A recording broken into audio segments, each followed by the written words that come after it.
గంగులో నా జర్రసేపే అందరికీ అధ్యక్ష నమస్కారం అధ్యక్ష. మీరు నాకు అవకాశం ఇచ్చినందుకు చాలా చాలా ధన్యవాదాలు అధ్యక్ష. నాకు ఏం చేయాలనో ఎట్లా చెప్పాలనో ఏం చేయాలనో అర్థమైంది లేదు అధ్యక్ష. నేను పాలమ్మిన అధ్యక్ష, పువ్వులు అమ్మిన అధ్యక్ష, పెద్ద పెద్ద విద్యా సంస్థలు తెరిచిన అధ్యక్ష. ప్రపంచంలోనే భారతదేశంలోనే పెద్ద విద్యా సంస్థలు తెలంగాణ ఎవరికన్నా ఉన్నాయంటే అవి మల్లారెడ్డికి ఉన్నాయి అధ్యక్ష. కానీ ఇప్పుడు అంతా అయోమయం ఆగం ఉంది అధ్యక్ష. ఎట్లా అంటే నా మేడ్చల్ నియోజకవర్గం అధ్యక్ష, భారతదేశంలోనే ఏకైక నియోజకవర్గం మేడ్చల్. నేను జిల్లా చెప్తలేను అధ్యక్ష, నియోజకవర్గం నాది పెద్దది అధ్యక్ష. 7 మున్సిపాలిటీలు, 3 కార్పొరేషన్లు, 61 గ్రామాలున్న ఏకైక మేడ్చల్ నియోజకవర్గం మల్లారెడ్డి అధ్యక్ష. మల్లారెడ్డి దాన్ని అతులం కుతులం చేస్తున్నారు అధ్యక్ష. దాన్ని జిహెచ్ఎంసీ అని ఇప్పుడు నా తన 7 మున్సిపాలిటీలు ఉన్నాయి, 3 కార్పొరేషన్లు ఉన్నాయి, 61 గ్రామాలు ఉన్నాయి. అందులో 28 గ్రామాలు తీసి మున్సిపాలిటీలలో కలిపేసారు పక్కకునే గ్రామం.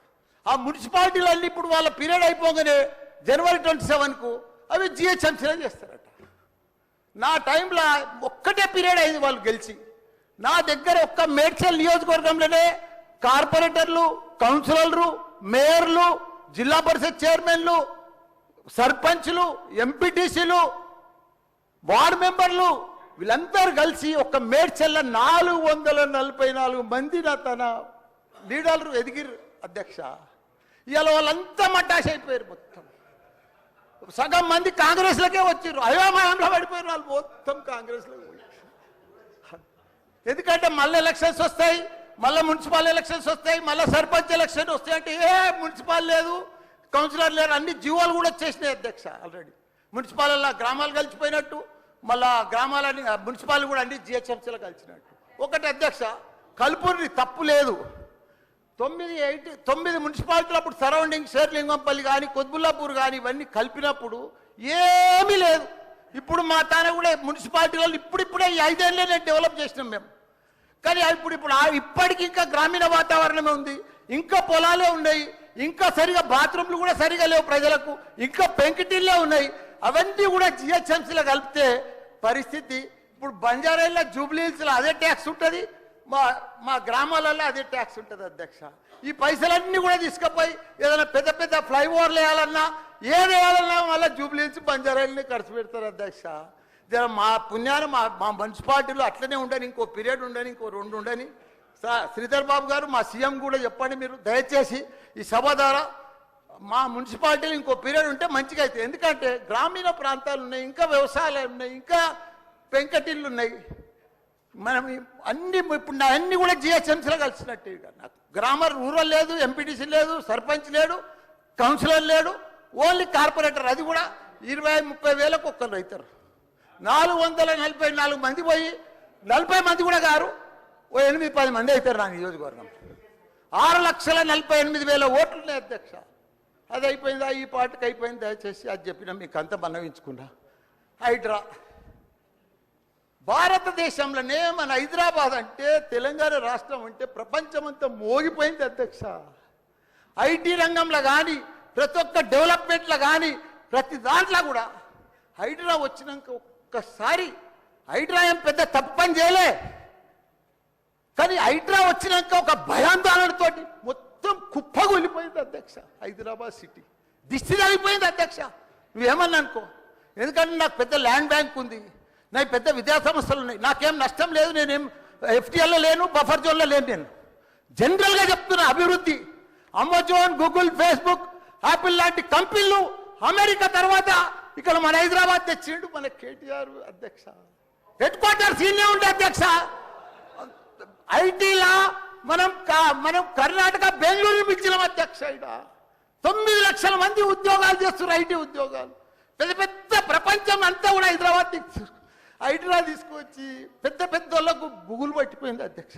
గరీబ్ వాళ్ళు అయితే గుండెలు వలిగిపోయినాయి అధ్యక్ష. మరి అది ఎందుకు తెచ్చిర్రో ఏమో మళ్ళీ నాకు అర్థం కాదు. ఇప్పుడు ఒకటి అధ్యక్ష, ఇప్పుడు నాయే కొన్ని ఎఫ్టీఎల్ ఉన్నాయనుకో, ఎగ్జాంపుల్ చెప్తా శ్రీధర్ బాబానా.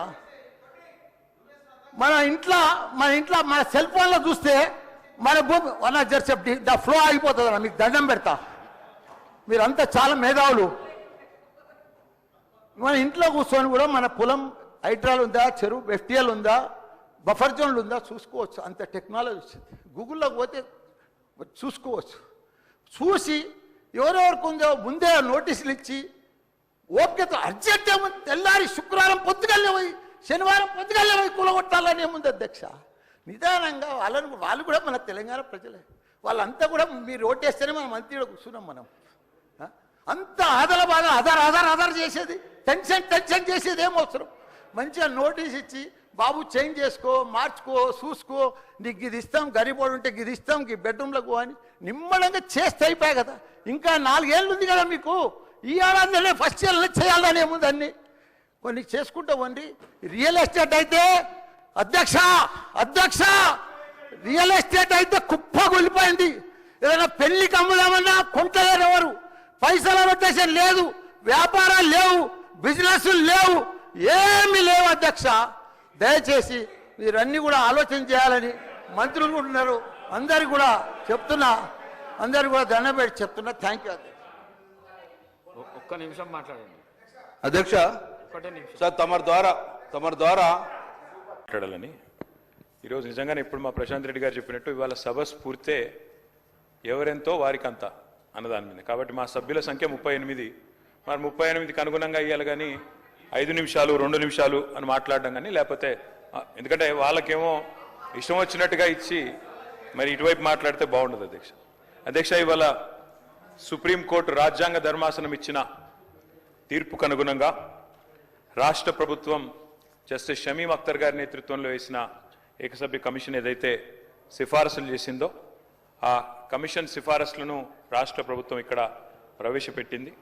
ఆ సిఫారసులకు ముందుగా అధ్యక్ష, మొదటి నుంచి ఈరోజు కాదు అధ్యక్ష, ఒక ప్రజాస్వామిక ఉద్యమంగా మలిదశ తెలంగాణ ఉద్యమానికి నాయకత్వం వహించిన పార్టీగా టీఆర్ఎస్ పార్టీ మొదటి నుంచి కూడా ఎస్సీ వర్గీకరణ అంశంలో చాలా స్పష్టంగా ఉన్నది. సంపూర్ణమైన మద్దతు 2001 నుంచి చెప్తూనే వస్తున్నది. మరి ఒక అస్తిత్వ ఉద్యమానికి నాయకుడిగా, తెలంగాణ ప్రజల ఆకాంక్షను సంపూర్ణంగా అర్థం చేసుకున్న నాయకుడిగా, 4 కోట్ల ప్రజల తరపున కొట్లాడిన నాయకుడిగా, ఆనాడు మరొక అస్తిత్వ ఉద్యమానికి నాయకత్వం వహిస్తున్న సోదరులు మందకృష్ణ మాదిగ గారు. ఎందుకంటే ఇవాళ ఇక్కడ మనం వర్గీకరణ గురించి మాట్లాడి కృష్ణమాదిగ గారి గురించి మాట్లాడకపోతే అది కరెక్ట్ కాదు అధ్యక్ష. తప్పకుండా ఈ సభ కృష్ణమాదిగ గారికి, అదేవిధంగా వారితో పాటు పోరాడి అసూలు బాసిన అమరులకు కూడా మనం తప్పకుండా వారిని గుర్తు చేసుకోవాలని చెప్పి కూడా చెబుతూ